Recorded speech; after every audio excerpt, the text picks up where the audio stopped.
Hey guys, Tyler here, partsforscooters.com. In this video, I'm going to explain what carburetor jets are and how to change them. For this task, we will use three simple tools: a Phillips screwdriver, a flathead screwdriver, and possibly an adjustable wrench. In most cases, this can only be done on an aftermarket carburetor, as most stock carburetors are like this, tamper-proof.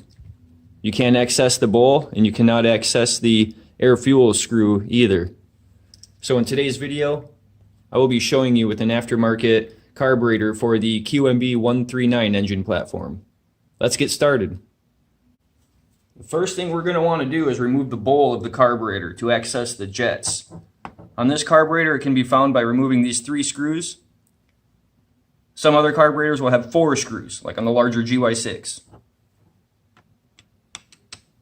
Make sure your screwdriver fits these screws very securely, as these screws can strip. It's a very soft metal.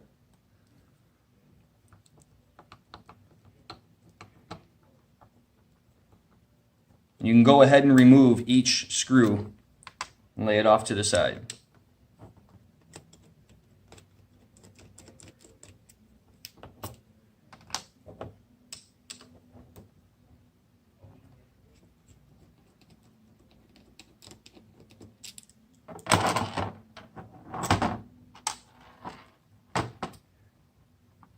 Be very careful, as underneath this bowl there's a rubber O-ring seal, so gently pull up.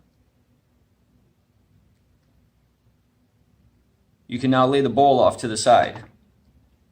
This is what the inside of the carburetor bowl looks like. You have your float, you have your main jet and atomizer, and you have your idle jet.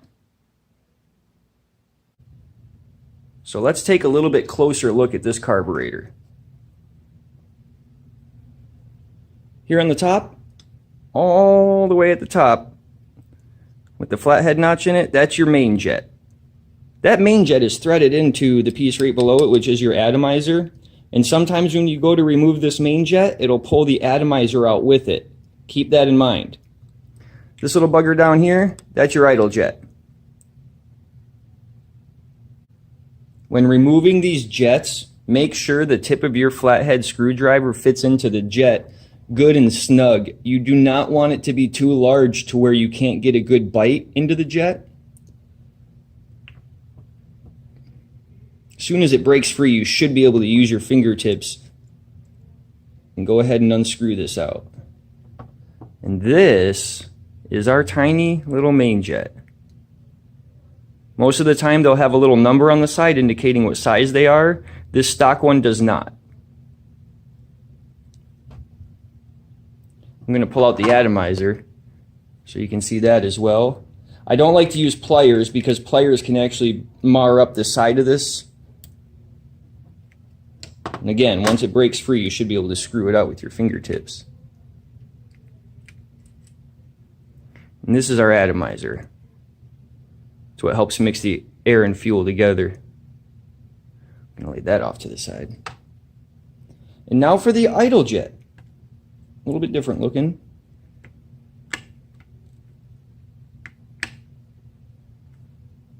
This one's threads feel a little tight.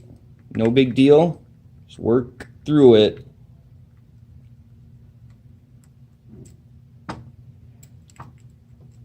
This is our idle jet.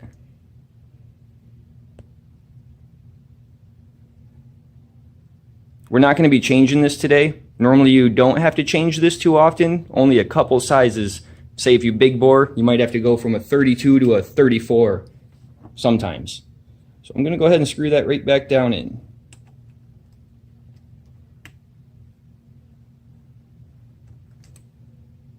Now when you thread these jets back into the carburetor, they don't have to be super duper tight. You want it to turn until you feel it stop and snug it. That's in there. So this is one of the jet kits we offer. This one's for the QMB139 engine, same carburetor we're working on. Ranges from a 72, which some stock carburetors have, all the way up to a 110.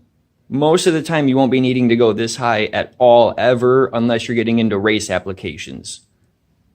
In this video, we're going to be mimicking a 82cc or 50 millimeter big bore build. And here in Florida, most of them would be using this 95 jet. So we're going to go ahead and install this 95 jet into this carburetor. First, pop that atomizer back in if you removed it.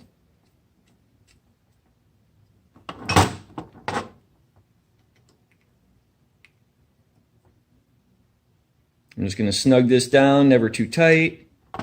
Now, in the jet kit, the jets, each size is underneath each one of these numbers. It's pretty simple.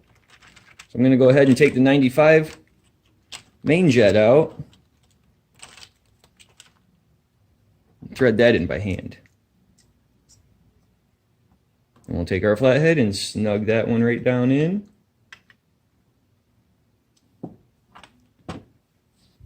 Done. At this point, go ahead and thread your bowl back on. You're going to want to make sure that this O-ring or this seal is in healthy condition and fully seated.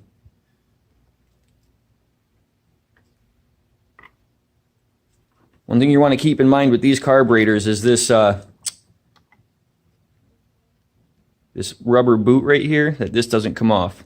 That's your accelerator pump. If that comes off, dirt and grime can get in there. I like to set every one of my screws in individually, and I never tighten one down fully. I just like to get them all started. That way you won't strip one out, you won't get one that goes in crooked.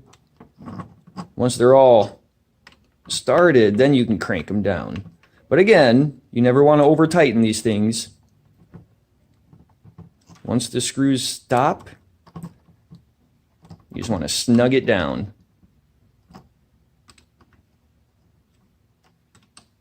And that's it. This carburetor is now ready to be installed, utilizing the 95 jet we just installed. You can take the old jet, put that where the new jet came out of. That way there's no guessing. The only blank one you know is going to be the stock one.